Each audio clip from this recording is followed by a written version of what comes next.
세상 모든 것은 연결됩니다. 그 모든 것을 연결합니다. 김창익의 링크, 오늘은 카카오 카풀 서비스와 택시업계 갈등을 이야기합니다. 기원전 399년 소크라테스가 독배를 마신 것과 4차 산업혁명 시대 우리 정부가 카카오 영업을 허가하지 않는 이유가 같다는 사실이 놀랍습니다. 정치와 법치가 충돌하면 어떤 일이 벌어질까요? 전자는 통치 기술, 후자는 통치 시스템입니다. 후진적 국가일수록 기술이 시스템을 압도합니다. 고대 국가에선 통치자의 손가락 움직임만으로도 검투사의 목이 떨어졌습니다. 기원전 399년 소크라테스는 사형을 당했습니다. 과도정이 민주정에 자리를 내줄 무렵 집권 세력의 눈에 소크라테스는 소수현인 정치, 즉 과도정을 옹호하는 정적이었습니다.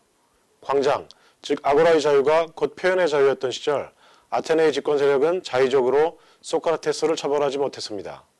시스템이 기술을 압도했던 것입니다. 하지만 기술은 시스템을 이용합니다. 멜레토스가 소크라테스를 고소했습니다. 괴상한 논리로 아테네 청년을 현혹하고 사이비 신을 섬겼다는 게 이유였습니다.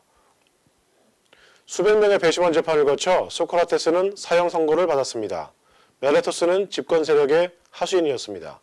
다수의 배심원이 집권 세력에 매수당했을 가능성도 배제할 수 없습니다. 정치가 법치를 교묘하게 이용했습니다. 하지만 당시에도 정치는 법치를 무시하거나 유린하진 못했습니다. 소크라테스가 도주할 기회가 있었음에도 독배를 들이켰던 건 이 같은 시스템이 붕괴돼서는 안 된다는 신념 때문이었습니다. 2018년 10월 18일 광화문 광장에 6만여 택시기사들이 모였습니다. 카카오 카풀 서비스가 생존권을 위협하고 사유재산을 침범한다고 기사들은 목소리를 높였습니다. 현행법은 출퇴근 시간 승용차를 함께 타는 경우 자가용의 유상운송, 즉 카풀 서비스를 허용합니다. 또 천재지변, 긴급수송, 교육 목적의 유상운송도 가능합니다.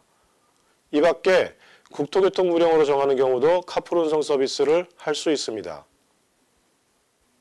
법치, 즉 시스템이 원활하게 작동하는 국가라면 카카오의 카풀 서비스는 어떠한 형태로든 영업에 제한을 받아서는 안 됩니다.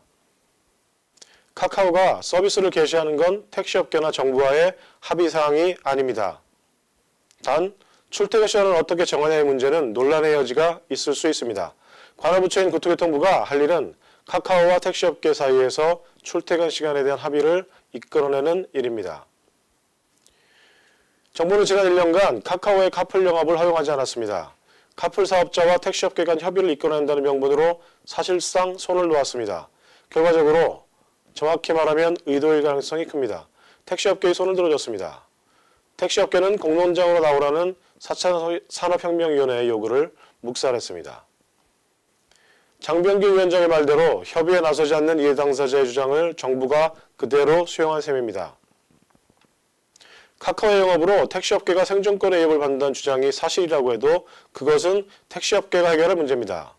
카카오 등 IT업계의 카풀 서비스를 대항할 만큼 서비스를 개선해야 합니다.